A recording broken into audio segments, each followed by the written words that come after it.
Today we're talking about the Double Special Heroes banner for October 2024 in Fire Emblem Heroes. It's your chance to get some seasonal alts from the past year before the eventual rerun banners. This will be a brief overview of the 8 available units and their fun skills. The red group will have Nabata Juno and Harmonic Spring, Chloe and Cordelia. Blue has Spring Sylvain and Duo, Sharena and Veronica. Green has Young Lissa and Bridal Nell. Colorless has Winter Yaka and Summer Alear. Nabata Juno is a flying sword unit with good attack and speed and slightly higher defense than most Pegasus Knights. Every turn, Juno grants plus 6 speed and res boss, bonus doubler, and no panic to nearby allies. For combat, she has Sling, full no follow-up, and 20% speed as true damage. For skills, Juno has attack and defense Oath 4 to fully buff up and double down with bonus doubler. She's still the only unit with this Oath 4. Juno also comes with Guard Bearing 4, 60% damage reduction for the first enemy's initiation during the turn, and then 30% DR for all other situations. If you just want Juno's skills, she is a Divine Codes 5 Common Manual. Only 800 Divine Codes ain't too bad. Next up is Harmonic Chloe. She's a flying red mage, glass cannon. Her weapon grants plus 6 attack and speed buffs, the charge status, and he stats for 40% DR on initiations to nearby allies. It also buffs allies in a support partner pairing, not including Chloe. Chloe will then get bonus attack and speed for every ally with that charge status. She gets 20% speed as true damage, and she has 50% DR piercing on every attack. For extra firepower, Chloe's Harmonic skill gives -2 cooldown to the allies from the same titles, as well as Resonance Blades, and that Insighted status. For fodder, she has Remote Spell for more % DR, Occultist Strike for pure damage, and then Speed and Res Crooks for those long range debuffs and follow-up support. Very solid skill set. The blue group will have 2 fun Lance Cavaliers. First is Spring Sylvain, who's got pretty high base attack. Sylvain's spear grants a breath type cooldown status and heals 7 HP if he uses a rally assist. Sylvain also gets an extra action. In combat, Sylvain has Sling, offense and a follow-up, 40% damage reduction, and if he has that breath type cooldown status on him, Sylvain will get no guard and brave attacks. If it wasn't obvious, Sylvain really wants to rally before fighting. For skills, naturally is going to have Rally Attack and Speed Plus. Sylvain then has no quarter for DR Piercing, as well as Attack and Speed Clash 4 and Speed and Defense Near Trace 4. Very good setup for just about any offensive cav. Our second offensive Lance Cav is Dual Sharena. Her Forever Yours C skill grants Contact Distance +1. For combat, Sharena gets 40% DR for all attacks with tempo. If an ally fights within 3 spaces of Sharena, she will get an extra action and she refreshes her Kanto usage. I don't think this mechanic has been brought back yet. Funny enough, Sharena's dual skill is another copy of this effect. Extra action plus the Kanto refresh if an ally has fought near Sharena that turn. Now for her weapon, Sharena has Sling. Every turn she gets plus 6 attack and speed and +1 movement to herself. For combat, Sharena has no follow-up, 20% speed is true damage, and heals when attacking based on movement. For fodder, Sharena also has no quarter. She has attack and speed excel for flat DR, and potent 4 for the extra % DR with the chance for that another attack. If you want no quarter, you know what color to summon on this banner. Just some amazing skills all around. Our green group will have 2 4-star focus units. Little Lissa is a very min-maxed, low-speed axe fighter. We don't have Summer to Do as a free-to-play option for this type of unit, but Lissa has her unique weapon. Her axe has Sling, Tempo, cuts deep wounds effect by 50%, and grants 80% DR against follow-up attacks.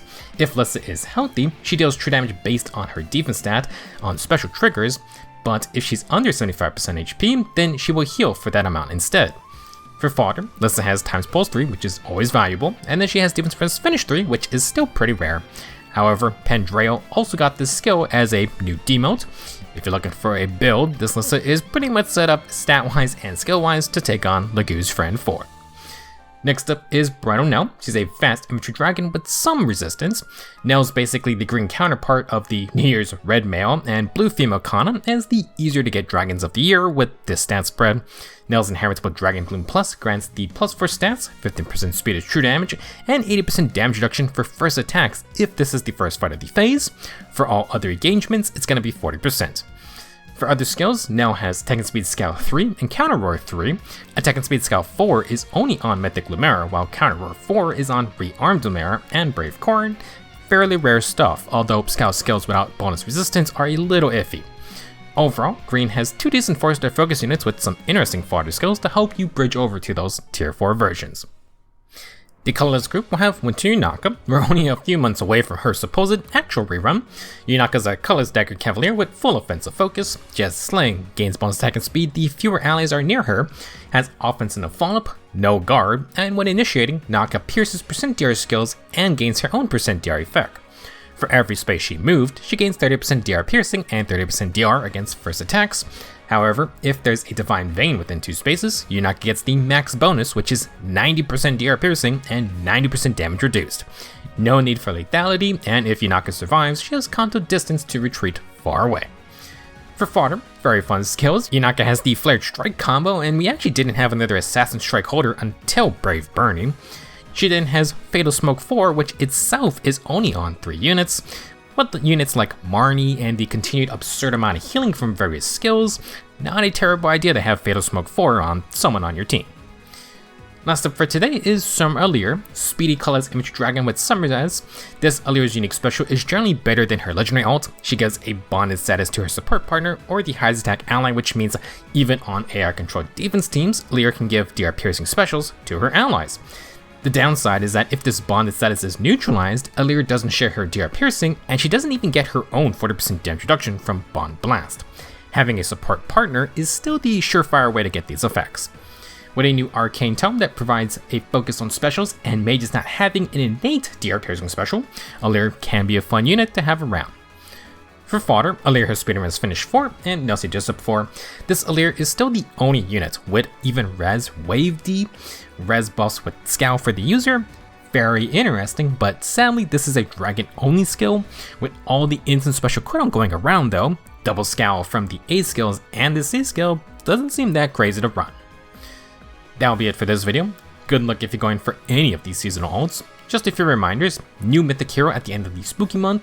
I assume it's going to be a book 8 character, but who knows for sure. As for November's seasonal banner, will ninjas keep reigning supreme? Ninja November is a catchy name. On the topic of seasonals, pretty much every year there has been back-to-back double special heroes banners going from October to November. They usually tie into Black Friday deals. For the past 2 years, however, there has been back-to-back-to-back double special heroes from October, November, and December. All I'm saying is, be prepared if you are looking forward to any seasonal alt reruns from the past year. Thank you for watching, have fun summoning, and I will see you in the next video.